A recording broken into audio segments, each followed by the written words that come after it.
Welcome back to 2021 convention in Orlando, Florida.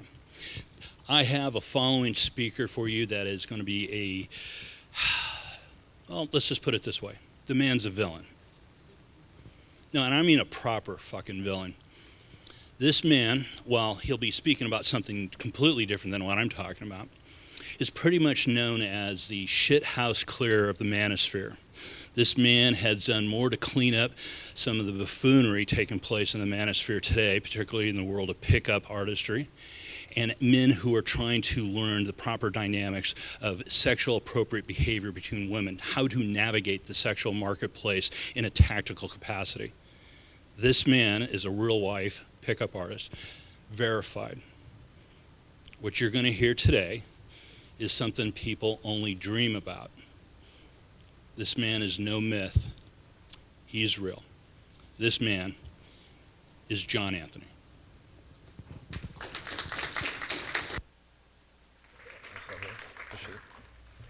What's up, guys? Is the mic live? Good? All right. So we're going to go over a little bit of my background, for those of you that aren't familiar. Just updated the title, knocked on a few new ones here in Orlando here. I came over from Brazil. I'm from New York originally, but I'm living out in South Brazil. For those of you guys that are interested in finding out more about my stuff, you can check out my YouTube there, my website. So basically an overview here. I'm going to go over my background, the first 100 girls, kind of how I formed my system, go over the method overview, go over how I evolved and optimized the system over the past 10 or 15 years or so, why most advice, unfortunately, in the game is wrong, and kind of going over the state of the community, and then some key insights that I picked up over the past bunch of years, and then finalizing with coaching services. So I basically devoted my entire life to this stuff, for better or worse, devoted most of my free time towards evolving and optimizing the game. So never expected to be in this position. Basically started off ultra shy, panic disorder, social anxiety, general anxiety. Had trouble even leaving the house at one point. Was a stereotypical like super nerd. Chess club, math league, violin. Spent most of my time playing video games, reading science books, all that kind of stuff. But I had trouble speaking to girls, of course, and speaking to even any kind of guys, right? So it was just like pretty bad. Out of 700 kids in my high school, I was probably the shyest kid out of everybody. Also was raised very religious. I'm not anymore, but was raised very Catholic, conservative upbringing, taught to wait till marriage to have sex and never drink, that kind of stuff. So I didn't even kiss a girl until my first year of college, lost my virginity at the end of the first year of college, and then going to my third year of college, I'd only been with 3 chicks, and they weren't very attractive. But I did have this kind of knack for ultra analyzing things. So I ended up doing a double bachelor's in computer science and philosophy. I did a double master's in human-computer interaction, which is basically cognitive psychology applied to software and systems, and a master's in philosophy of cognitive science out in England. After that second master's, I took the LSAT. I was going to become a patent attorney and decided it was too many hours, too much stress, all that kind of stuff. I ended up taking a job with Lockheed Martin doing ballistic missile defense. So my job for 5 years was basically going over scenarios if I ran in North Korea, attacking LA and New York City, and optimizing our speed of response time and accuracy of response against those attacks. So I think I was about like 24, and I came up with an optimization to allow the Navy fleet to basically double in surface area, because they used to only be able to defend, one ship would defend against air, surface, and submarine threats. Another ship would defend against ballistic threats. And I came up with some optimizations to allow one ship to defend against all threats in the worst case scenarios. So basically doubled the surface area. The world's 2/3 water. Most of the big populations are in coastal areas. So that was a pretty big deal. They gave me $1,000 and taxed it. So I also was playing underground professional poker circuits. I read a whole bunch of poker books. Anything that has like a system component, I was always drawn to that. Whether it be computer science with formal algorithms, philosophy, solving problems through informal discourse, cognitive science kind of lended empirical support for rational philosophical positions. And then, of course, doing missile defense or poker, anything that has a system of rules and things that can be optimized is right up my alley. So that's kind of how I led into the game stuff. I paid for college by day trading stocks and winning money in poker tournaments. I was always able to master skill games very, very quickly. And then I would build off like all the greatest experts in the field and then try to take it as far as I could past that. So I had like this little intellectual circle in high school of these really smart dudes that were also super nerdy. And this one dude who went and did a PhD in quantum physics, he's like living on a boat now, like trying to build like a minimal Linux distribution or something. He's like, dude, you gotta read the book The Game. He's like, this will teach you how to pick up chicks. And I said, that sounds like bullshit. And for like 2 years, I refused to read it. It just sounded like a scam. And I wish I had read it sooner. But once I finally read that, that kind of like, ignited the whole drive. Because I went and tried some of the stuff, and some of it was working. So I saw, okay, there's a whole method to the madness. So he also recommended Mystery Method, and to this day, Mystery is the guy that I respect the most in the community. I think he had one of the closest attempts to an optimized system. There was a lot of stuff he got wrong, but there's a lot of stuff that he got right and formed the basis of what I did. So I really liked with Mystery's approach, that it was very methodical, tactical. I must have listened to his audiobook like 50 times, I think. I was listening to it to and from work at the missile job and during work and this kind of stuff. So I was able to hit the first 100 girls in June 2012, a little over 9 years ago. And then I worked for a few months for Real Social Dynamics, RSD, teaching programs with Todd and Jeffy in New York, in the East Coast of the US. And then came to find out they're just mainly a big scam operation. So this is an annoying chart that I put up in a lot of my videos. You can kind of see there was like an exponential progression. The 100 girl mark was mid-2012. Then it started to be, so it took about 10 years to hit the first 100 girls. Then it was about 100 to 150 girls a year for a while. Best year being 246, mid-2017 to mid-2018. This is where I really started to set a lot of the girls straight to the house and optimize a lot of the texting sequences. And this isn't updated, but as you saw in the first slide, it's up to 1,413. And the reason why I track this stuff, like some people think that's fucking weird, right? And it is a bit weird, but it's one of the only objective ways to kind of track like how you're progressing. There's a bunch of other factors, but it's one of the only objective metrics. So whenever I talk with other coaches, I usually say, how many girls have you been with? And it's usually, unfortunately, below 100, which I don't think that's enough experience to be coaching this stuff, right? I get clients come to me that have been with 300 girls, 400 girls sometimes. And then in terms of proof, I have by far, I think I have more proof than all the rest of the coaches combined. I have thousands of pictures with girls, including tons in hookup situations, hundreds of hours of hidden camera infield footage, including over 100 pulls from start to finish on camera.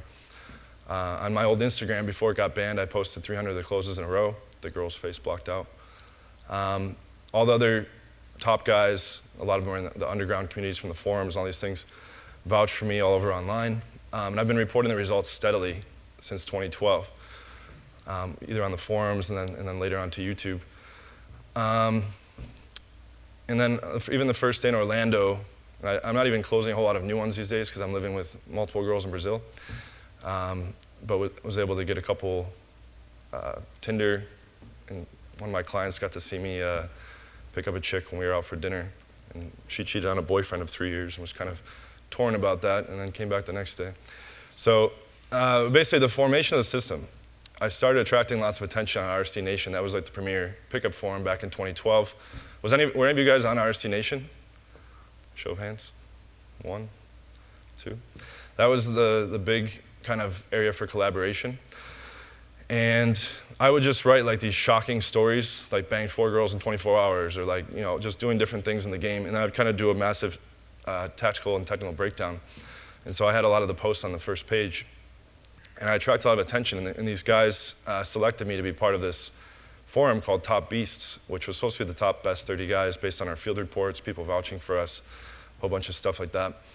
And what I did was I befriended all these guys. It turns out I knew a bunch of them already through various circles, but I befriended everybody and kind of just vacuumed up what everyone was doing and did a massive comparative analysis and found the common overlap in key areas. What are you guys doing when you walk up? After you say hi, what are you doing next? How are you normally texting? What do you do on your dates? How are you keeping the go around? So all the major key areas, finding out what everybody's doing, finding out the common overlap, and then that kind of formed the basis of my system, and also leveraging what I learned from Mystery Method, leveraging what I learned from Naturals. it's basically, it's kind of like a Bruce Lee kind of taking all the best approaches and combining it into one thing. But it also is very similar to Jordan Belfort's straight line persuasion system. So there's like open to close. I show guys the major structure for how to lead it from open to close. And then when it diverges off the straight line, I show you how to optimally bring it back and move it forward again. And I'll go through a bunch of that in a moment here. Who here has seen The Wolf of Wall Street? Yeah, so it's still my favorite movie. I think it's about 8 or 9 years old now. But the way he trains the guys on the phone, when they say this, you do this. When they say this, you do this. That's how I train my students. So it's kind of like the Sun Tzu quote from The Art of War, where the battle's won before it's fought. I give guys, here's all the major things that are going to happen, here's what you do. And so there's no curveballs, there's no guesswork, there's no confusion. It just maps it all out so that they can just start repeating it for life. So this is a screenshot from one of my YouTube videos. There's really kind of 7 major problems in the game. So this is kind of a flow chart of how I've mapped out the system. It's kind of like a sales funnel. So you have online game, night game, and day game at the top. That leads to a bunch of phone numbers. Then it relies on your texting skill and your ability to turn phone numbers into dates, and then your ability to turn dates into girls coming back home, and then your ability to turn those into hookups, and lastly, retain. So either you have a lead flow problem at the top of the funnel. Most guys have problems across the whole funnel. But you have a lead flow problem, so you're doing online night game and day game wrong, so you're not getting very many phone numbers. Then most guys suck at texting, so the phone numbers you do get usually don't turn into dates, or not very many turn into dates. Then guys fuck up their dates, and so unfortunately, most of the dates turn into, nice to meet you, but I don't see this going anywhere, I didn't feel the chemistry, etc. And then guys fuck up at the house, they're not sure how to do the closing part, and then once they get past that, they're not usually sure how to retain for rotation or for a girlfriend purpose, right? And then to make matters worse, a lot of the coaches on YouTube are either actively, purposely scamming, or they just have very shitty systems. And so a lot of the people that people are following, even though they're very popular, it's usually setting guys back. And then problem number 7 is kind of the other areas where people are going for assistance, whether it be the forums or other products or training. It's usually just the blind leading the blind. Most people are getting advice from people that aren't that good. And whenever I go into these forums or go into these WhatsApp or GroupMe chats, it's just all misinformation across the board. Somebody will say, hey, I didn't get to close this girl on the first date. And someone says, oh, as a general rule, girls don't usually close until the second date. And then a whole bunch of people are like, oh, thanks, I didn't realize that. And I come in and it's like, what the fuck is this? Because it should be like 75, 80% close on the first date. And I just see this all over, and I've been seeing this for 10 years. And that's kind of why I rail on a lot of these other coaches, is because they're actively pushing misinformation. And the vast majority of the guys that are actively putting in time, effort, and even money into this stuff are stagnating in results and usually not getting anywhere close to their goals. So that brings me to how my system looks here, which we're going to go over. So I have an 8-week mentorship course at platinumdatingsystem.com. Basically, it's just like a sales funnel here. So the top is the lead acquisition. As I said before, the online game, night game, and day game. That all leads down to phone numbers. The phone numbers, it depends on your texting to turn into dates. That's the lead management portion, which is arguably one of the most important because anybody can get phone numbers, but then there's a whole art to how you follow all the control paths in order to set the dates up. And then the lead closing, being able to convert your dates into hookups, and then the lead retention. So the way I diagnose guys' problems is we basically just try to measure quantitative metrics from funnel level to funnel level and see where their bottlenecks are, right? So if you're not getting many phone numbers, we fix that first. Now you're getting much phone numbers, you plug into my text scripts. Now you're making some mistakes on dates. We fix those metrics so that you're closing 3 or 4 out of 5 dates instead of 0 or 1, for instance. Just a quick note on mindset. So in the very beginning of my course, I tell guys, think that you're at 100 out of 100 at all times. And this is a really important lesson for the rest of your life, right?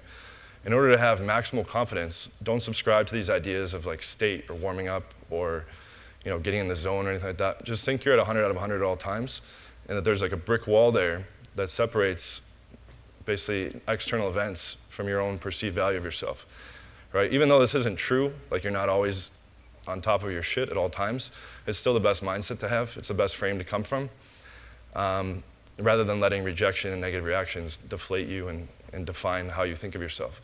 Because most guys, rejection is something you can never avoid. Negative reaction is something you can never avoid. Anybody that says, oh, once you get good enough, you'll never get rejected, or you'll never have flakes. That's just all pure BS. It's like if you were thinking about like door-to-door sales or cold calling, you can never stop the scenario where someone just slams the door in your face and tells you to fuck off. It's the same with walking up to strangers. Some girls have boyfriends, some girls are in a bad mood, some girls just don't want to talk to you, you're not their type. It doesn't matter what the reason is. It doesn't matter how good your game is, you're still gonna have to deal with that. So you can either let it bring you down or you can just let it roll off. So the other big point is that the purpose of a cold approach, when you walk up to a stranger, it's not to win the girl over, it's not to get her to like you, it's not to gain points or avoid losing points. You should already assume you got the girl before you even approach. And then all your verbals, all your body language will flow from that mindset, right? So that's very, very important. As soon as you start doubting your own self-worth, or you start doubting if you have a chance to get the girl, that turns you into like micromanaging what you're doing and saying, so that you're trying to say the perfect thing, you're trying to be the smart guy, the clever guy, the funny guy. And it comes from the frame of, I'm not good enough how I am authentically, so I need to alter myself to be good enough for this girl. And then she picks up on that very quickly. And the analogy I always use in my YouTube videos is if you went into a car dealership and you wanted to buy a car and they said, hey, we have this rusted piece of shit over here, the parts are all broken, the windows are busted out, it's all rusted up. Do you want to buy it? That's what you're presenting to the girl when you're doubting your own self-worth. So I basically treat all women in cold approaches and on dates as if I've already banged them. There's no trying, there's no need to gain points or avoid losing points. So the first thing we start off with, we'll kind of go through my system now, is the online game portion. So how many of you guys are on like Tinder and Bumble and the online apps? Just one? Oh, okay, like a handful. So the first thing we do, we have guys get a professional photo shoot, right? And I have a team of girls that picks the top 5 photos. So guys will get a whole shoot done. I have like basically instructions to wear a variety of outfits, variety of settings, don't look posed, et cetera, et cetera. And then I have a team of girls picks the top 5 photos out of that whole batch and then rates them 1 to 10. Then we apply an app called Face App, which I highly recommend if you guys don't know about it. It really enhances the aesthetics of your pictures using artificial intelligence. So even an average looking guy with pro photos, you're basically going from average photos to pro photos to the top pro photos and then applying the aesthetic upgrades. So now you're really presenting the best version of yourself. And so now you're getting a whole bunch of matches, right? You're getting a good quantity and quality of matches, okay? Then the next piece is you have to handle the messaging on the app in order to turn it into a phone number. Then you have to handle the texting to turn the phone number into a date. And I provide all that for the clients 100%. So they just follow the charts, right? So those go green out of the gate, meaning that they're optimized, right? So they literally go from getting a pro photo shoot to now having a bunch of dates set up. That's how quick the progress happens. And these charts were built, I have over 14,000 phone numbers on my phone. The close rate falls about 10%. So when I had 1,000 girls, December 2018, I had about 10,000 phone numbers. Now at 1,413 closes, there's, I don't know exactly, but there's over 14,000. And so that's what guided optimizing the best message sequences. I just kept testing and refining and refining and refining. It was a very scientific process to measure conversion stats, going from match to phone number and going from phone number to date. So literally the guy gets a photo shoot, plugs into the sequences, and now he has dates. And what's interesting is I teach them exactly how to frame dates to come straight to the house. So I also teach them later how to run the public dates, but lots of guys that come on the program, whether it be a virgin, a guy that's on a dry spell for months or years, or a guy that's just been trying this to figure this out for years and not gotten anywhere, he literally goes from getting a pro photo shoot to now girls coming to his house. And as you can see, that happens from plugging into these sequences, and then over half will come straight to the house statistically, because I have an objection answer as well. I'll go over that sequence actually. So basically I say over text, when are you free to meet up? She tells me her availability. You pick the soonest day and time that you're both free. Then I say, do you like wine? They typically say yes. And I say, cool, we could split a bottle of wine at my new apartment and see how the chemistry is. Do you prefer red or white? So that's like a decision close in sales. Whether she picks red or white, both involve coming over to your house. So about half will just pick red or white, and then it's a done deal, they come over. The other half, statistically, will say some kind of objection. Well, I don't go over to a stranger's house that I just met. I prefer we meet in public, et cetera. And so then I say, I tested a whole bunch of shit. The one that won by far, I say, LOL, I'm really laid back, don't worry. Bring pepper spray if you're that worried, LMAO. And I don't normally even type LMAO, but it like really makes it into like a no threat thing. And so that converts another 2 or 3 out of the 5 objectors, statistically. So this is all like very, very scientific. So overall, about 7 or 8 out of 10 will come straight to the house, unless you're in like Ukraine or like some very conservative, prude culture, which I was at one point, and this didn't work. But in most countries, it's about 7 or 8 out of 10 will come to the house, including the objection answer. And then this is also a sexual screen, because what I've found is that those 2 or 3 that still insist on the public date typically still won't come home with you, or they'll come home with you and not hook up. So that was the big change that I made in mid-2017 that allowed 246 new closes in 1 year. And so that basically the guy gets the pro photo shoot. Now he has girls coming to the house. I teach him the basics on how to close at the house. And then we move into the cold approach training. So how many of you guys have done at least one cold approach, like walked up to a stranger? About half? Okay, almost everybody. So, oops. This can be pretty scary for a lot of people. It was pretty scary for me in the beginning. You're putting your ego on the line, right? A lot of these scam products tell you, oh, you don't have to ever approach. The girls will come to you. It's all BS. So night game, obviously, is the bars and clubs. Daytime game is the rest, streets, malls, grocery stores, etc. And kind of a high-level overview of like a 3-step process for my cold approach training is on the opener, you're making strong eye contact, you're speaking loud enough, you're speaking with kind of a commanding presence, and implementing physicality so that it's not a platonic interaction. The next piece is you're asking logistical information. So if you're at a bar, hey, who are you here with? What are you doing after this? What area do you live in? All these types of questions. How do you guys know each other? And then the seat and the pull part is you're planning the idea that the 2 of you are going to hang out after. So you're kind of setting frames that you guys are going to be meeting up after the bar or club. And also, again, physical escalation.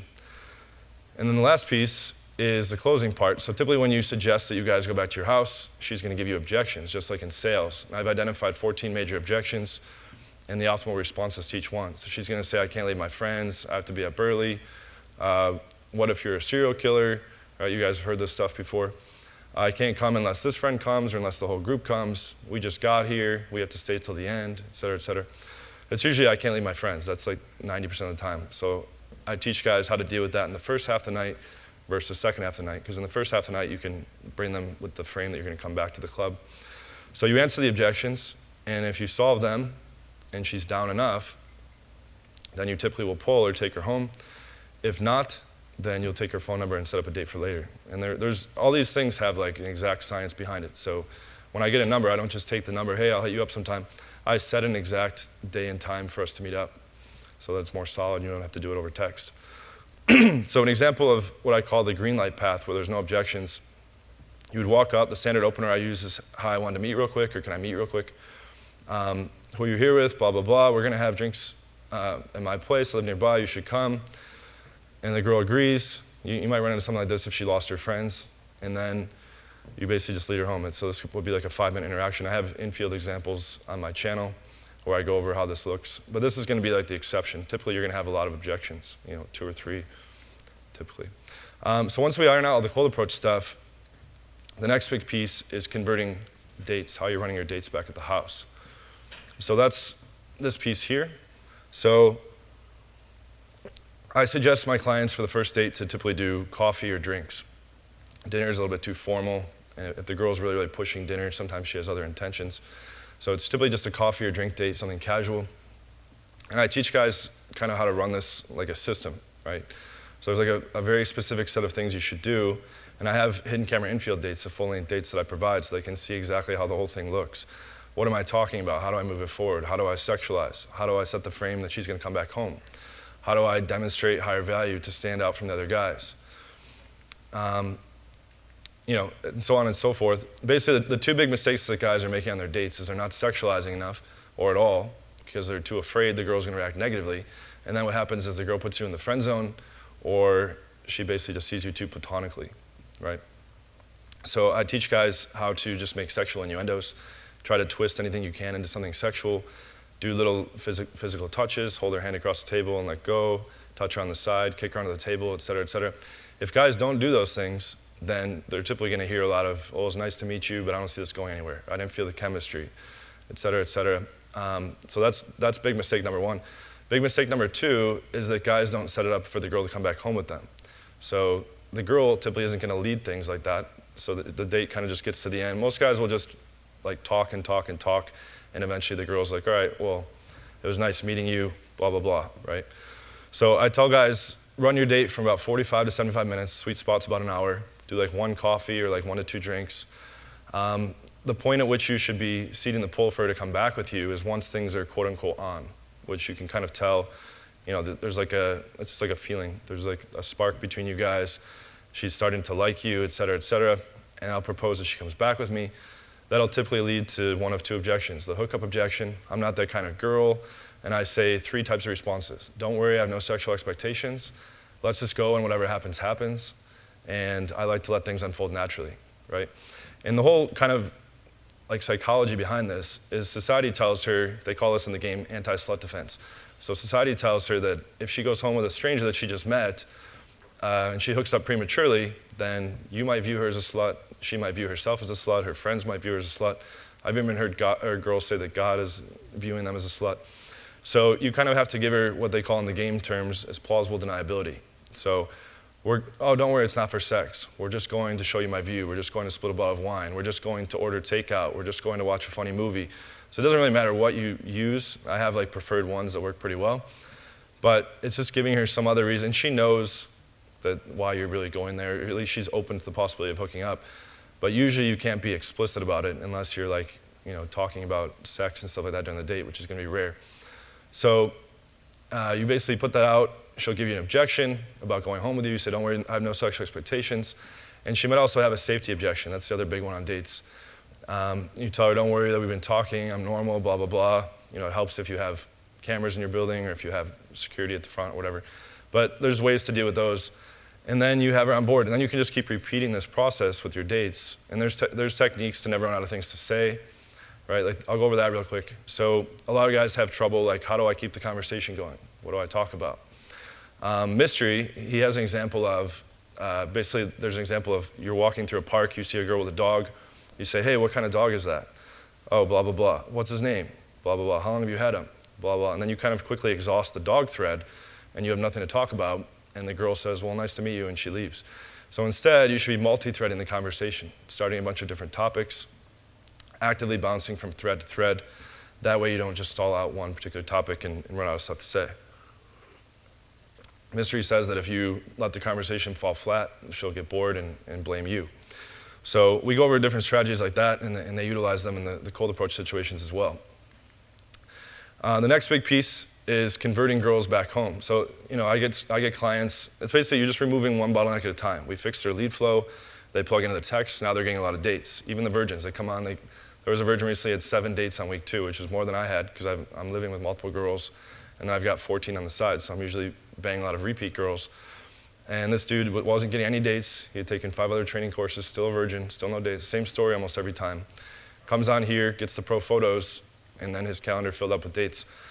But then he was screwing up the dates, we fixed that, and then it gets to the point where he's bringing the girls home but not closing any of them. So then we focus on that part. So I have like a whole kind of training exactly. You get home, you put on music, you can offer a drink, you know, optionally, but I kind of have a whole kind of escalation sequence to go through. And a lot of this is just kind of, you're like baby stepping. It's just like with any kind of persuasion or sales stuff, like the whole game is all about compliance, right? So when you ask for a phone number, when you try to take her home, when you try to escalate, anything you do in the game is a compliance test, right? So really solid game is just building the compliance tests like very, very slowly. There's no big jumps, right? So if you're like very platonic on the date and then you get back to your house and you make some big moves sexually or physically, now it's like a big deal because it's this big jump versus leading up to it slowly so that sex is just the next natural piece. Like last minute resistance, the LMR notion in the game, that's because guys are like bringing things out of nowhere, or they're skipping steps, right? They'll go from like a make out on the couch to leading the girl to the bedroom, and they're prematurely making her commit to the decision to have sex before they've properly built up to that point.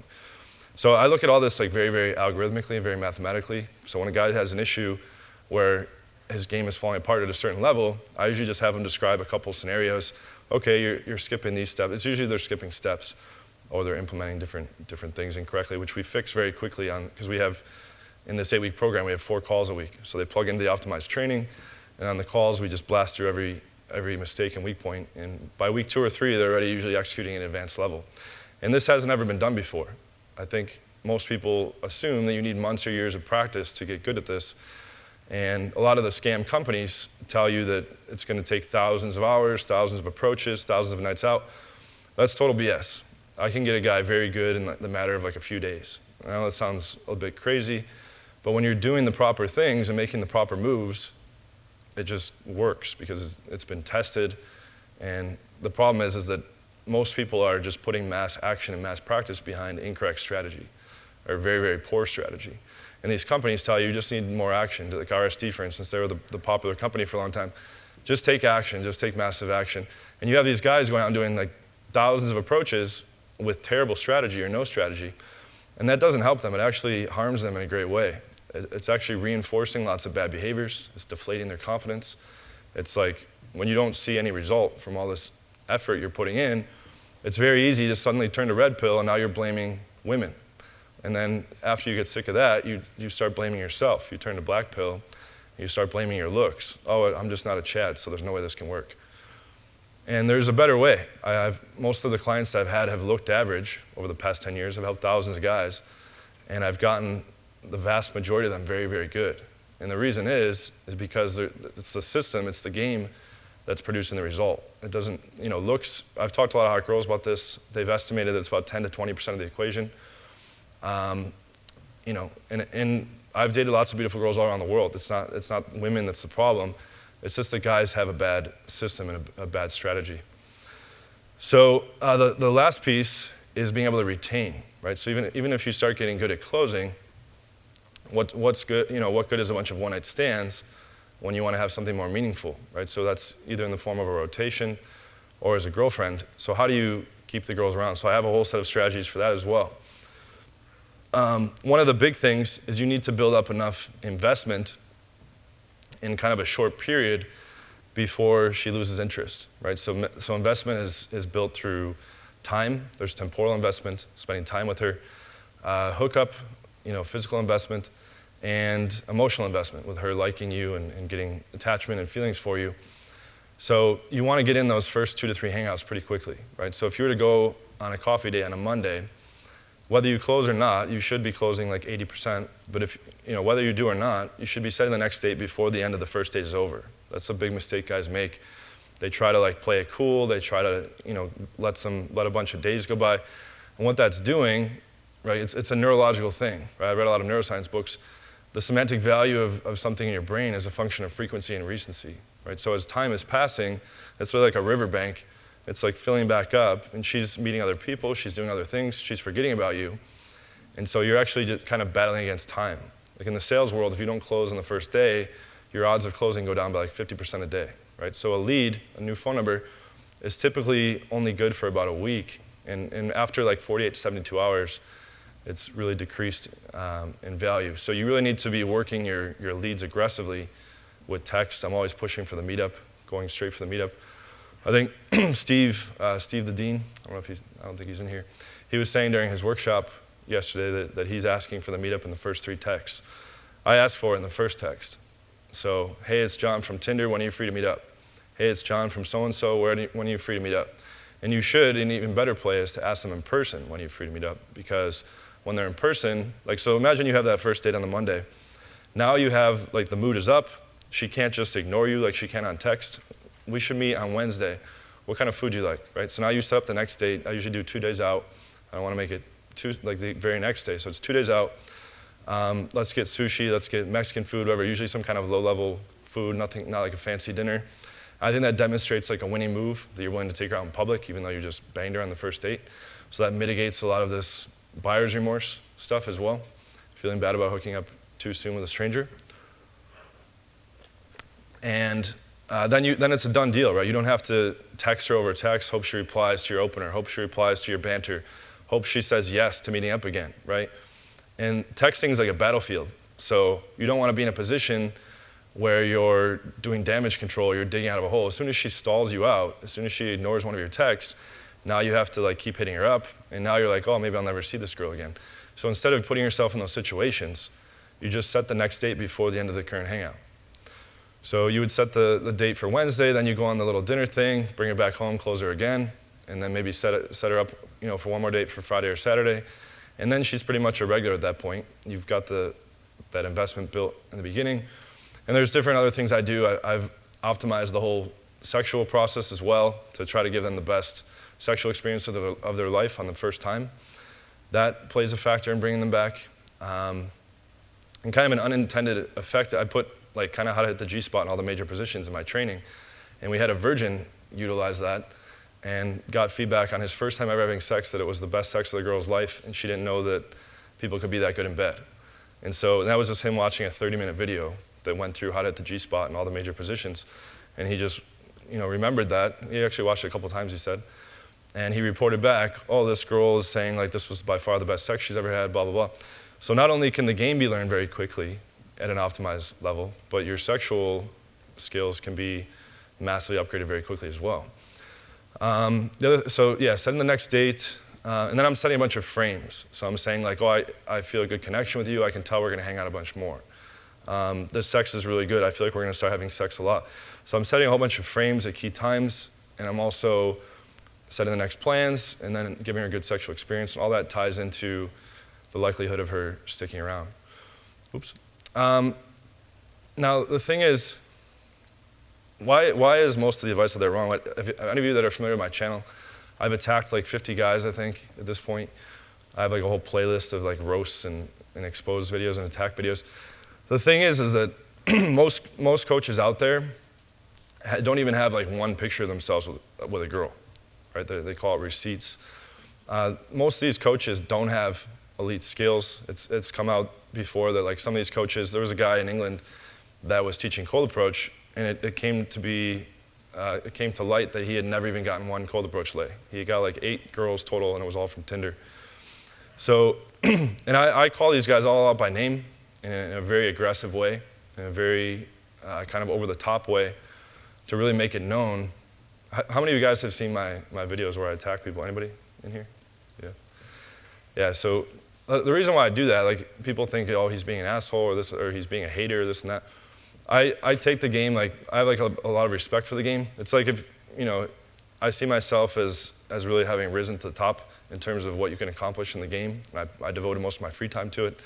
So you have these guys that come into the space that have no qualifications, and anyone can say anything, right? Because this isn't like in basketball, you have to see these people perform, or like MMA or something, you'd have to see, people would have to prove their claims about being good at this stuff.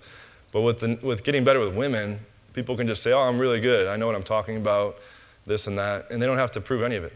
And they don't have to, and I can just spot that their advice is way off because I know how the correct system looks. So like Fresh and Fit was like a group that came onto the scene and rose. Within 6 months, they went from 0 to 450K subscribers on YouTube.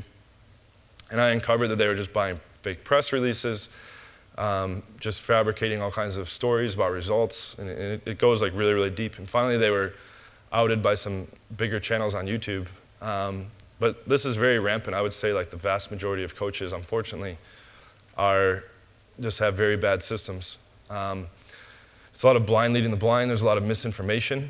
There's also a lot of information overload. So there's, guys are just being constantly bombarded with way overcomplicated systems. I call my cheaper product Occam's razor, which is a philosophy concept that the best solution is as simple as possible, but no simpler. So that's really what I did in my system. Is I trimmed all the superfluous information, got rid of all the fat, the fluff, etc. Prioritized things properly, and systematized everything. Right? When I was doing the missile defense stuff, I was a systems engineer.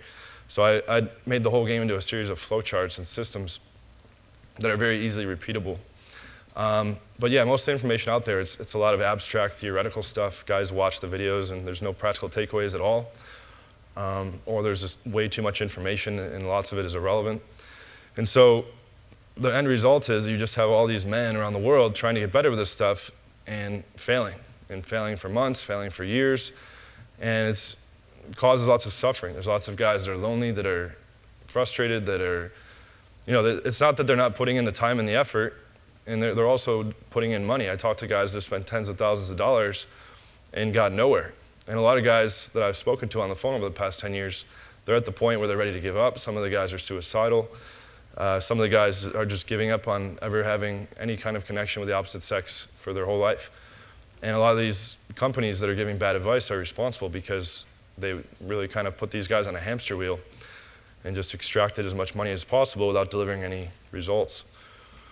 So kind of the state of the dating community, the manosphere, whatever you want to call it, as I already mentioned, almost everyone is trying to get better at this stuff, but the vast majority of people are really bad at game, and it's kind of always been like that.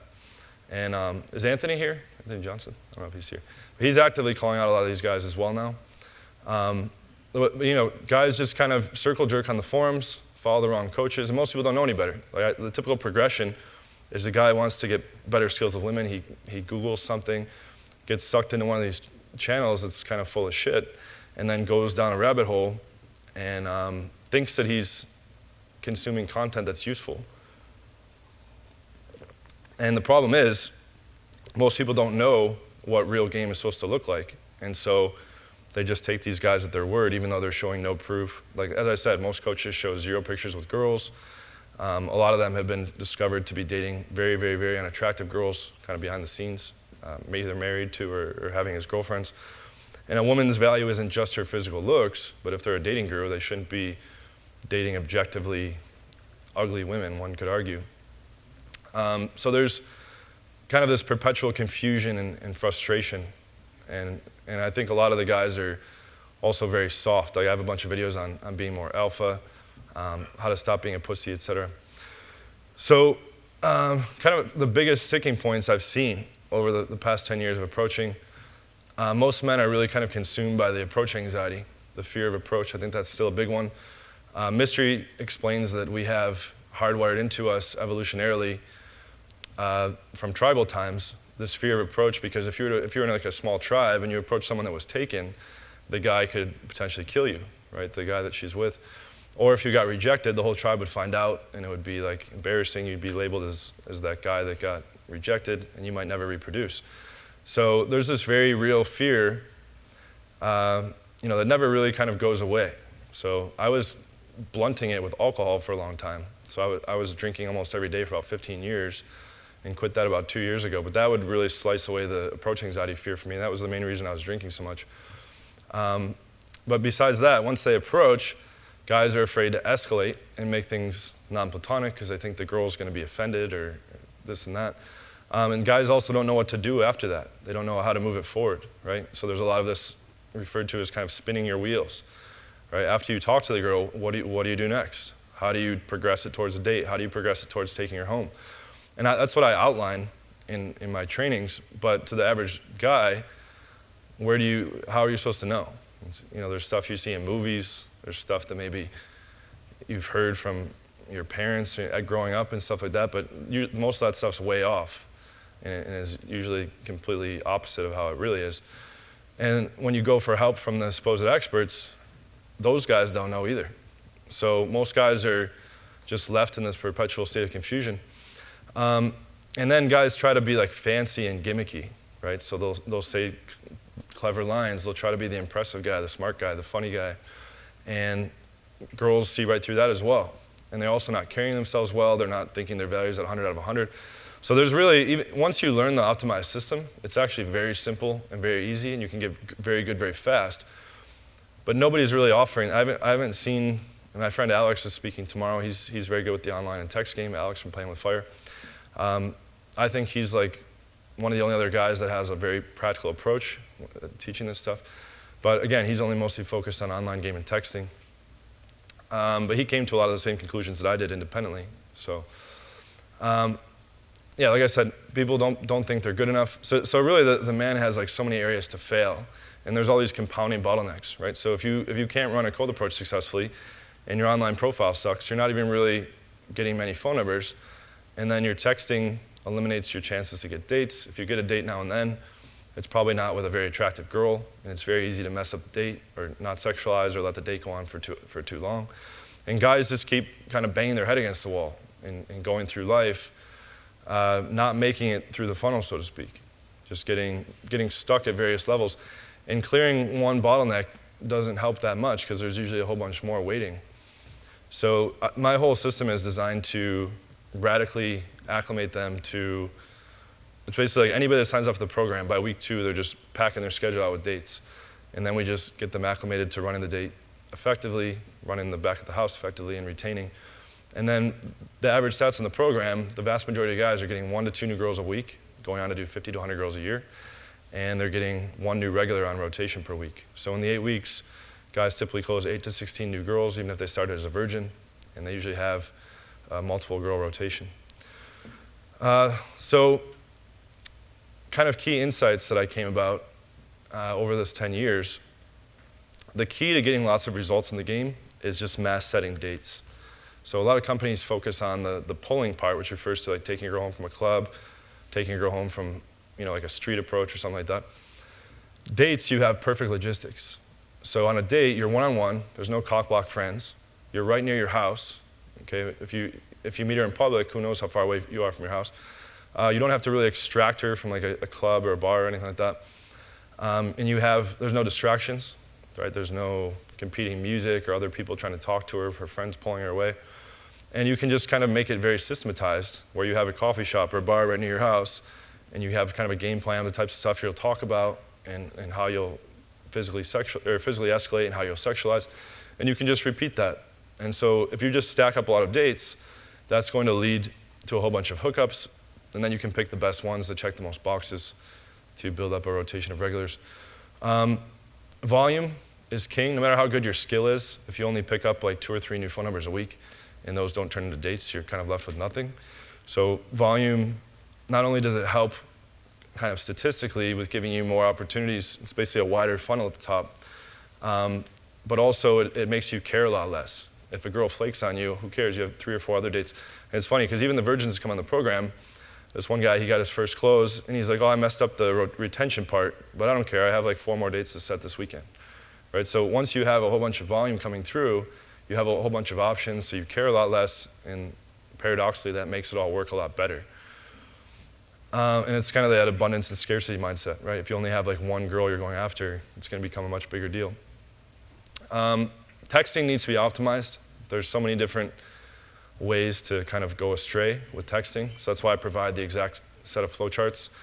So what do you do if she doesn't respond? What do you do if she doesn't respond twice or 3 times? What do you do if she gives objections? I have a giant objections flowchart. There's like logistics objections, comfort objections, safety objections, hookup objections. So it's basically, if she says this, you do this. She says this, you do this. And there's a whole bunch of different permutations that the conversation can go, but from doing over 10,000, having over 10,000 phone numbers in the phone, I built a lot of these charts around the time I had about 10,000 phone numbers in the phone. And I've just optimized what the best moves are in every single situation. So the guys can really just follow the charts, and it sets up the dates. Dates straight to the house is very useful. You can stack more girls in a night, assuming it basically gives you better use of your time. I tell clients to allocate 2.5 hours for a public date. You have about an hour at the venue, an hour and a half back home. If it's a date straight to the house, you only need to allocate about an hour to an hour and a half. So you can set girls for like 7, 8:30, 10, right? You can fit more in one night. Also, the closing odds go up if she's coming straight to the house, partly because of that sexual screen, but also, it's pretty much sub-communicated what's going to happen if she comes straight to the house. Professional pictures for online game are essential. I had a client in 2014 that was a programmer for Tinder, and he said that he can see on the back end about the top 10 to 15% of profiles are getting most of the matches. So if you don't have pro pictures, you're not even really competing properly, right? So most guys that aren't getting matches or that are getting kind of average or ugly-looking girls as their matches, it's typically because your pictures aren't good enough. And even if you're not that good looking, it doesn't really matter, because pro pictures are going to make you look like the best version of yourself. And then hot women picking the best of those pro pictures, it's kind of like you're just doing the research in advance rather than being like, oh, I think these are good. Let's see how it goes. My team of girls is picking the best 5 of those pro pictures. And then when you put the aesthetic upgrades on, it adds like a point or 2 to the attractiveness typically. So even like very average looking guys, we can get them having pictures in the high 8 range, low 9 range without them catfishing the girl. Let's see. You have to have your closing back at the house game on point. I mean, you really need to have all the levels. We look at it all through quantitative metrics. So a lot of these other coaches too, they'll just, it's kind of like very abstract and nebulous if the guy's getting better. Like I ran into a guy in Vegas. He said, hey, I'm coaching with Todd V, and we've been training for about 8 months. I've been going out like 6 or 7 nights a week, and I always want to know what leg count did you start at, and what leg count are you at now, and how often were you going out? He said, I've gotten laid 0 times in that 8 months, going out 6 or 7 nights a week. But Todd says my game's getting a lot better, right? I said, dude, I could explain all of night game to you tonight in about 60 minutes, and I could get you laid tonight with high chance. And so that really goes to show, like, you have to have a proper system, first of all, but all this stuff of like practicing and practicing and practicing without any result, which is what most guys are doing, is, you know, it's not like one day, like he does this for a year and all of a sudden he's going to start closing girls regularly. He's practicing the wrong way, and he's actually ingraining incorrect strategy, hardwiring that into himself, and those are actually my hardest clients. I'd rather have a guy that hasn't gone down these rabbit holes with shitty strategy and practice it a whole bunch, because if they have, which most guys have, then I have to unwire all that and teach them the proper way. You know, but once we look at it with quantitative metrics, so it's, if you go on 10 dates, how many do you bring back home, right? It should be 7 or 8. If you bring 10 girls back home, how many do you close? It should be 7 or 8. And so on and so forth. So we're looking from level to level, how many are passing through to the next level of the funnel to see what we need to improve. Oops. And this is another point. We got about 10 minutes, so we'll have a little time for questions. But this is about kind of being the high value man, right? So there's no pick up alter ego where you go to the club, you put on a different mode. You're not trying to imitate alpha confident behavior. You're not trying to do these fancy, gimmicky, like most people think, like from a layperson's standpoint, that pickup artists are just guys, you know, from the old school ones that are dressing with fucking top hats and doing the peacocking. And there's a lot of negative press in the news because it just takes 1 or 2 guys to go and do something stupid, and then they get lumped in as, you know, so I hate even calling myself that. But, you know, like, good game doesn't look fancy. These guys will attack, like I'll put out hidden camera videos, like taking a girl home. Oh, his game sucks, he didn't do all this stuff. But the problem is that most people are doing bad game and they don't know what good game even looks like. So good game it's not fancy and gimmicky and you know, doing little tricks and little lines and stuff like that. It's just reliably moving things forward through the process and knowing what to do when you encounter objections and non-compliance along the way. So I look at every interaction kind of like a mathematical equation. It's like, how many objections and points of non-compliance are there, and how long does it take to redirect and move it back forward? And that kind of determines how long it'll take to bring the girl home. And yeah, you should be able to deploy these skills 24/7. So as an example, I landed in Orlando. Basically, I got on the plane Wi-Fi and switched my location to Orlando when I was flying from Brazil. Went on Tinder, got a whole bunch of girls in the pipeline, had a girl show up to my hotel 10 minutes after I landed, closed that one, and then I was with one of my clients who came through my 8-week program just for sushi at dinner, and picked up a blonde chick at the restaurant, and she ended up leaving her friends later, coming back to the hotel, closed that, and then another Tinder girl, and then there's a bunch of other ones in the pipeline. There's a Hooters girl, there's the bartender at the sushi restaurant who was supposed to come last night, and then like a logistical problem at the very last second. So you can literally go to a new city or start from scratch and just start implementing the system and just start having new closes coming through. You can build up a rotation pretty quickly. If I were to be living here after this conference, I already have like the Hooters girl and the sushi bartender, those are both above a 9, so those would be like spot number 1 and 2 on the rotation. I typically run like 10 to 15 girl rotations. And you can build up a whole rotation in 1 to 2 months from scratch once you're doing things properly. And anybody can do that. You don't need 10 years in the game. You just need to be executing the proper strategy. So, basically, if anybody's interested in working with me, I've got an 8-week mentorship program, basically at the platinumdatingsystem.com website. You can sign up for a free 30-minute call, and we'll walk you through. Basically, I ask guys, tell me what your I say, how many girls you've been with, how old are you, what city you in, all that stuff. And then, what are your goals? So I want to know if he's looking for a girlfriend or wife. I want to know if he's looking to just have a lot more options or just to bang a lot more girls or build up a rotation. And we try to get them to their goals before halfway through the program. So, if they want a 3-girl rotation, 4-girl, okay, we're going to get that by end of week 4. That's what we always strive for, and we usually hit that. And I also have him identify his weaknesses, and that shows me where we need to focus in which parts of the system. Oh, well, I'm okay if I get a girl back home, but I don't usually get girls back home. Or I'm okay at getting hookups, but I can't keep them around. Or I don't even have any phone numbers to be getting dates, right? Or I'm not even sure, how to get dates set up in the first place. Or I always mess up my texting. So any one of those problems, it's very easy to see, okay, here's the part of the system. And then on the calls, we have basically 32 calls. It's 4 calls a week that are 2 hours across 8 weeks. So you got 32 calls. In the calls, we dig into all their weak points on a custom level. So that's how, between the combination of plugging into the optimized system and then having those calls to clear away all the problems, you're progressing at a kind of optimized rate on the steep part of that curve, if you guys remember that exponential curve. And then when you hit a block or weak point, we cleared away on the calls. You progress further, hit a block or weak point, cleared away.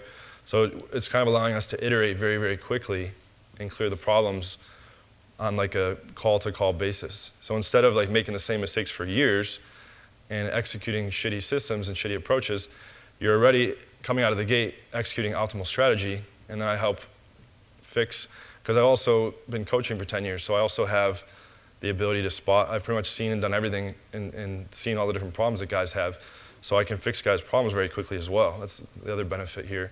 You're not just plugging into an optimized system, you're leveraging kind of optimized fixing of problems as well. And then we have 70 hidden camera demonstration videos where we basically took into public interactions 30 nightclubs, or 30 night game interactions, 30 day game interactions, and 10 full-length dates from start to finish, where you get to see from start to finish, walking up to a stranger, all the way to taking her home, and everything that happens in between. So that shows guys kind of, here's exactly how it's done, so it's not just training kind of abstract. Then there's a Facebook group where I answer all the questions personally, and they can ask questions 24/7. So it's like very, very, very difficult to not get very good very fast. We've had all kinds of crazy results. One of the students is here right now. Do you want to talk about your results at all, or I could summarize for you. Do you mind sharing the real stats? Can I share the real stats? So he's 43. He came to me having been with 2 girls. He had taken a lot of other programs, and it's the same story. I've heard it thousands of times. Almost every single new client, it's the same story. I tried lots of stuff for years and it didn't work. And in the 8 weeks, you went from 2 to 9 girls, right? And now you can just repeat that. He's a lawyer, he's busy with work, but now you have a process that works, and so now you can just go and implement that. And there's still a long way to go in terms of you can level up the quality and eventually move into big rotations, threesomes, dating girls above a 9, all that stuff. But now you're well on your way. Now you have a reliable system that works, and you also can measure what you're doing versus a benchmark of something that you know is proven to work. That's the other thing, is when a guy has a night out, he doesn't even know how to measure what he's doing wrong because there's no system. So there's really no ability to improve in a lot of the cases because he's executing poor strategy, and then when he comes back home to reflect upon what he did, people are just completely confused and at a loss. So yeah, if anybody's interested in that, and for those of you guys that are watching this on YouTube, we'll have the link in the description, or you can just go to platinumdatingsystem.com. I also offer live training programs. So those are focused on cold approach, picking up girls at bars and clubs primarily, and also from the streets and the malls. We can do 3, 7, 10 days. We're offering potentially like 30-day where we live in the city with you as well. I've got a whole team of coaches across the world. Or you can just email me at john@johnanthonylifestyle.com with questions or any kind of comments or different things you want cleared up. So we have about 10 minutes. Yeah, so that's pretty much the overview. We'll jump into some questions here. Does anybody have any questions?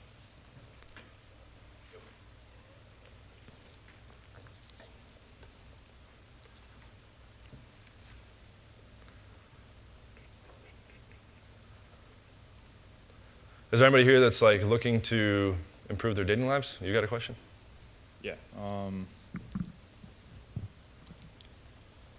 So I got a couple, but first one would be looking too smooth, because I have a lot of experience gaming in New York, and after a while, I did notice that girls would kind of know that I kind of have game, and I would run into a lot of chicks kind of like knowing, like, there's something almost optimized about how he just went up to me. And They're like calling you out as like you're being a player, or like. yeah, like a lot of even just my clothes game and stuff like that was too smooth, quote unquote, and it did kind of mess things up for me and made me insecure, because I felt like they kind of were onto me. And how do you avoid looking like that? So yeah, so I always try to give like standard answers. If they're like, oh, do you go on lots of dates? No, I'm busy with work. Oh, are you meeting lots of girls on Tinder? No, I don't really use it very much. Oh, have you? It seems, because yeah, I hear that same stuff all the time. Oh, it seems like you've been with a lot of girls. Oh, I'm usually in long relationships. But the subtext is like, yeah, you're right. Like I say that kind of stuff with like a smirk on my face. So, but I'm like explicitly kind of denying it, but kind of like in a joking way a little bit. So I think it's bad to ever tell them like, oh yeah, I go on lots of dates, or yeah, I've fucked a lot of girls, or yeah, I'm a big player, or anything like that. Because a lot of them will just, some of them think it's gross, or like, you know, that you're just gonna play them or something like that. So yeah, the framing, like Mr. would always say, like your frame is like it beats all rules. So like when you have a strong frame, the frame is basically you're a very high value guy, right? You can get any girl you want, even though that's not necessarily true. It's kind of like the mindset, and it's also like being unapologetic. So like whatever you say or do is usually the right thing, regardless of if it objectively was the right thing. And then you just kind of own that stuff. So that way you can't be shook at all. Like if she's calling you out, oh, this is too smooth, this and that. Oh, I don't know why you think that. Ha, ha, ha. You know, I'll just roll that stuff off and change the subject. Like, can you give an example of like where it like got you stuck? Well, especially in the initial approach, because just I'd be too confident, and I guess they're more used to guys kind of bumbling a little bit, or kind of going like, well, I was wondering if, you know, and I'd be in there kind of like knowing what to say, how to set up the date and everything, and I think they're just not used to that, so it kind of, at least in my mind, it looks like it puts them off. Yeah, but what are they saying? Like, oh, you're working me over or something? Yeah, like that? they'll think that they're on like a camera show, or they think that, you know, they'll say like, yeah, you probably do this all the time, but they don't even like seem to joke about it. It seems to actually put them off. So I don't know. Like so if you come from the frame of just like always being unapologetic about stuff, I'll be like, yeah, I go out and talk to girls, but like, well, you know, what's the big deal? I always just like play it off as like not a big deal. So if they're like, oh, it seems like you do this too much, or you always do this, or even when I like bang them really good, sometimes they're like, how did you, you know, where did you learn to fuck like that? I just say like, oh, I had a girlfriend, you know, where we had a lot of sex and learned a lot of stuff, or like, I'm just used to talking to people in my job, or just usually just throwing it off, but I'll just usually continue moving things forward from there. Like I don't ever stop and try to like debate them on that. Oh, okay. And then it's usually like, even in situations, like I'll try to get every attractive girl's number at a club. So I end up getting like a lot of like friends of friends numbers, or like roommates numbers, and then I send the same text sequences to everybody. So they'll say the next morning like, hey, you sent this to 3 of my friends too. And most people will be like, oh, I'm fucked, but I'm just like, I know, ha ha ha, I thought that was funny. And I'll still ask them all out, right? And a lot of, like this one girl the other day, she's like, hey, like we had a date plan, and she's like, hey, I just found out like you fucked my roommate, blah, blah, blah. And I was like, oh, I didn't know you guys were roommates. And she's like, well, I don't think I can see you. And I'm like, okay, that's fine. And then she like texted me a couple days later, and she's like, hey, do you want to hang out? And I was like, yeah, sure. And she's like, okay, but I don't want it to be like for sex. And I'm like, oh, okay, that's fine. And then, I don't remember the conversation exactly, but then, but basically then it became like sex was like explicitly on the table before she came over. I was basically like, oh, I'm gonna fuck you really good tonight, blah, blah, blah. But at first she's like, oh, I can't see you because you slept with my roommate. But since I didn't really care, I don't know, I think she wanted me to like, you know, most guys will try to like defend themselves and like all this stuff. It's just kind of like the girls I'm seeing in Brazil, the way they describe it is I just like do whatever I want all the time. And then if the girl doesn't like it, that's fine, I don't really care. Kind of mindset. And plus, like if they're like trying to harp on anything, whether it be like, oh, you're too smooth or anything like that, and they won't let it go, you just go on the next one anyways. Right. So. Does anybody want to go, or I got it? Part 2. Oh, Go. good. Hey, John, great talk. Hey, thanks. I just want, it's more of an attestment, not a question. You know, we just met this weekend, and I got to tell you, this guy is spot on. He's the real deal. I saw the blonde girl. She came to the bar. She came to our table, and she followed him like a little puppy. Wherever he went, this girl was. So she would leave and come back and leave and come back. So I thought it was interesting, though, because we were kind of like analyzing her psyche a little bit together, you and me, because yeah. she has a boyfriend of 3 years that she That's lives with, and she was saying like, oh, I feel bad, I've never cheated on him, blah, blah. And then you were kind of like picking her brain like, oh, well, do you love him? And she said, what did she say? She said, how did she describe it? She said, I'm not in love with him. Yeah, I'm not in love with him. I love him, but I'm not. Yeah, she said, I love him, but I'm not in love with him. Right.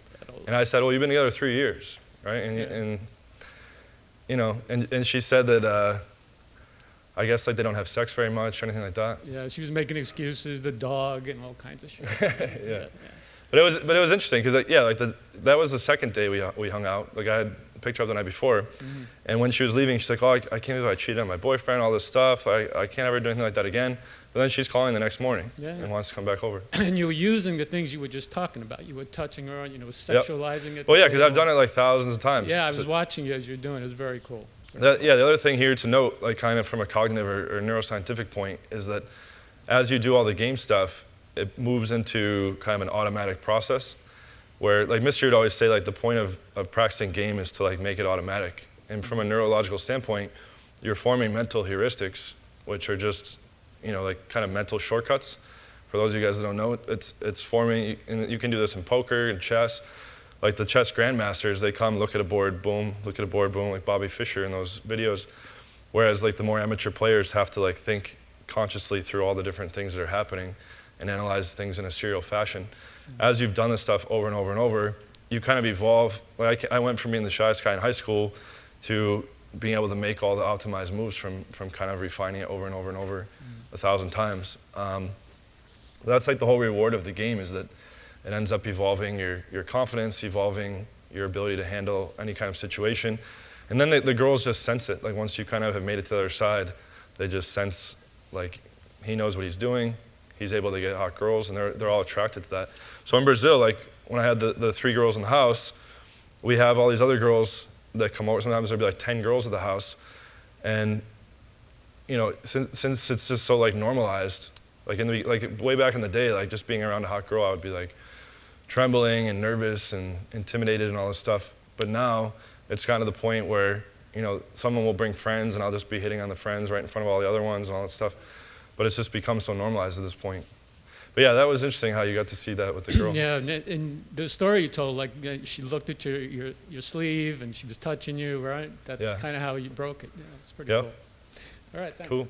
Yeah, and this guy was executive producer for Playboy. We're gonna talk about doing potentially a reality show in Brazil, either on YouTube or on TV with the girls. I got one more question for you. How do you, it's easy to kind of frame an interaction with a girl if your goal is an LTR, because in your mind it's a simple kind of transaction. It's like, all right, we're gonna date for a while, and then I might be your husband, and I'll provide for you, and blah blah blah. So it gives a man confidence to know that he's got that on the table. Yep. But when you're spinning all these plates and you have all these chicks on rotation, especially if they're high quality, they're getting hit on by a lot of guys too, and these guys are offering a lot, whether it's money or lifestyle and stuff like that. Yep. So how do you justify keeping girls on a long-term rotation when you're not really offering them that kind of package? So I try to on every possible, that's a good question, on every possible dimension, I try to be the best possible thing. So I position myself as giving them the best sexual experiences, giving them the most fun in life, just all our inside jokes and I want to really stand out as much as possible from every other guy, so that I'm by far her best option. And I also make it very apparent that I have a whole bunch of other hot girls, and that basically not in a threatening way, but just she knows that she's replaceable. So when there's like multiple like 9/5s in the house or whatever at the same time, and they know like if they go and see another guy, I'll just cut them off instantly. If they lie to me, I'll just cut them off instantly, and that I can just I already have a bunch of other girls that are on her level, and I could always bring in more, right? So when they know that, they'd rather be with the guy that's getting a bunch of hot girls and that they have the most fun with than some guy that, you know, where they're going to be a big deal to that guy, right? They just know that they can like be part of this fun lifestyle or not. But I'm not ever like begging for them to like stay part of the rotation. Kind of with rotation management stuff, I try to just see each one, the ones that are living outside the house, I try to just see each one once a week. If you see them more than that, you know, especially like 3 or 4 times a week, you start to get feelings on both sides. They can start pushing for things to become more serious. If you see them less than once a week, they can start to fall off and start seeing other people. So I try to see each one once a week minimum. And if they want to take things more serious, I typically say like I don't have enough time because I'm working, which I guess is technically true. Or I just say like, oh, I don't want to move too fast. I want to get to know you more. But that kind of just goes on forever. So, but it doesn't come up. Most guys think that it's going to come up a lot. Like I would say like 90% of them don't ever bring up like, what are we, or do you want to be more serious? It's like we just have fun. And if they ever do bring it up, I just say, oh, I like how things are. Let's just keep it like this. Because once you start putting labels on stuff, then it becomes more like people get jealous, more controlling, and there's a lot more drama and all that stuff. Cool. Thank you. Sure. Oh, and I frame out like any other guys that are after them. I frame them all as like giant losers and that kind of stuff as well. So. Anybody else have any other questions? Are most of you guys single in here, or who here is single? Most guys. Yeah, it's tough because, like I said, most of the content on YouTube, and the thing, I only have like 29,000 subs. A lot of these channels, like there's a channel in the niche that has like 1 million subs, and the guy told me, he's like, I haven't been with 100 girls even, and he's only seen like 2 girls at once on a rotation. So the popularity of a channel doesn't correlate to the value of the advice either. But yeah, it's just nice having something that you can plug into and just get the result right away. And this is a permanent solution. That's the other thing here that I'm offering is this is meant to be a permanent and lifetime solution. So you shouldn't need any more training from anyone, not even myself afterwards. Whereas most of the guys in the space, it would be bad for their business to help the guy in any kind of meaningful way because he wouldn't have to come back to them for more coaching.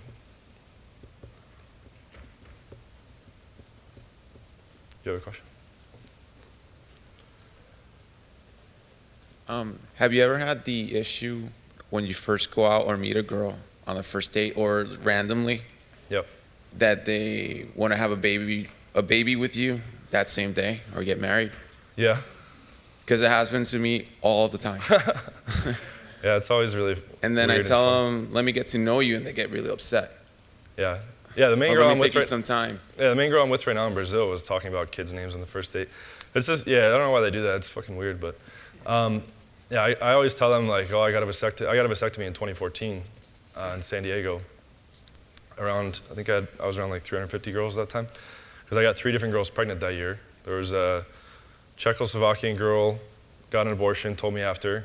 Ethiopian girl, abortion, told me after. And the third girl was this Peruvian girl who was like one of the main girls I was seeing who was on birth control and took it wrong. And she wanted to keep the baby. And there was like a month of kind of arguing. And I was like, I don't want to keep it. And she's like, well, I'm the woman, it's my choice. So then, you know, I was like, oh, fuck. But after like a month of arguing where I told her like, it's going to be bad for the kid, bad for me, bad for you, she finally got an abortion. It was like still in the early stages. But I was like, all right, I can't fuck around with this anymore. I just got to. So you don't really use protection? I do sometimes. Sometimes? Well, the thing is that I don't like to, so I kind of sometimes avoid. STD risks are really overblown. Like I have a whole video on this going over the real statistics and the real data. Like everything's curable except for herpes and HIV, right? And with HIV, if you look at statistics, it's mostly spread through unprotected anal sex. It's mostly in the gay community, and it's also in some ethnic communities. But if you're having vaginal sex, it's like very, very hard to get, even if the person has HIV. And they have something called PrEP that you can take like every day, and if your partner can have HIV and you'll never get it. And then with herpes, a lot of people have it and there's no symptoms ever. But I have friends that caught herpes. I only caught chlamydia 3 times. That was like the only people, I'm just open about it. That was the only STDs I ever caught, was chlamydia 3 times. There was never any symptoms. Just caught through routine testing. You take azithromax, it's gone in a week. So it had like 0 impact. And other guys that I know have been with multiple hundred girls, it's usually chlamydia 1 through 5 times, and that's it. So in terms of my old business partner, I think out of like 250 girls, he only used a condom like with 5 of them or something like that. And he never caught anything. So it's pretty, you know, the common wisdom is like, oh, you're gonna get all these terrible diseases. And so 1,413 girls and chlamydia 3 times, you know, but who knows what'll happen in the future, I guess. But if you look at the statistics, a lot of the STD stuff is really overblown. I'm not encouraging, you know, unsafe sex, but that's up to each person individually. But you know, it's not as big of a deal as most people think. Also, have you noticed, what do you feel about the quality of girls these past 10 years? Have it gone down or up? Way down, I think. Yeah, me too. I have a video about Eastern versus Western women. So I kind of lived all around the world. I went to all the hot girl cities. So I did Vegas, Miami, San Diego, Dallas. I lived in Ukraine and Poland. And now I'm in South Brazil. There's a lot of hot girls. I was in Puerto Rico, Toronto, New York. I lived in Puerto Rico. I just moved last week to here. Oh, okay. Yeah. Yeah, I was in San Juan in 2016 for about a year. Latina girls are my favorite, so I did like San Juan. I lived in Portugal. I find it dangerous to date girls in Puerto Rico. Yeah. One of the last girls I dated got shot in the head, in the back. Yeah, I was almost shot 3 separate times in Puerto Yeah. Rico. So that's If why I you left. talk to a girl, there's like 6 guys. That happens. I'm talking to a girl, and then 6 guys come over her. Yep. And I just ignore her, and she comes back. So Yep. you have a risk. Yeah, no, okay? Puerto Rico's too dangerous. But I have a video on my channel about like Western women versus Eastern women, and I think you can make because I've had a big experience between those Eastern cultures and the Western cultures. I think like the Western cultures, like in the U.S., Canada, Australia, the chicks are becoming a lot less feminine, a lot less elegant, becoming a lot more manly, and a lot of the men are becoming a lot more feminine. Yeah, it's happening in Puerto Rico. Like these past 3 months, I don't know what happened with the whole COVID thing. I go to the gym, and 8 out of 10 are like homosexual or like soy boys, Yep. and the girls look like boys. Yep. Versus, I saw like a girl, right, and I thought it was like a little boy running to the girls' bathroom. So what is that? Was he Yeah. right to the? But it's Yeah, I know, concerning. It's like It's a very, I don't think I'm ever going to live in a Western nation again. I just got permanent residence in Brazil like 2 weeks ago, and I'm going to be, What about Mexico? never been. No. But yeah, you got to sort of be careful with safety in some of the areas with the Latin countries. But yeah, I think my point there, we got to wrap up what he's saying, is basically once you live in like Poland or Ukraine or in South America, the chicks are just a lot more feminine, they're a lot more sweet. It's like less games, more respect, a lot less like power struggling, a lot less flaking. It's just so that not just, but plus they're also way hotter. So, but not just the external stuff, all the internal stuff seems to be a lot better as well. They're just much cooler chicks. Like the girls in Brazil, all the ones I'm dating are just like super cool compared to most of the ones that I met in the U.S. Not all U.S. girls are bad, but there's just a lot of influence culturally, I think, from different, the feminism, the Me Too. Some, because it's like a poor nation. Guys, we got to wrap. Okay. That's all the time we got. Give it up to John Anthony. Thanks, guys.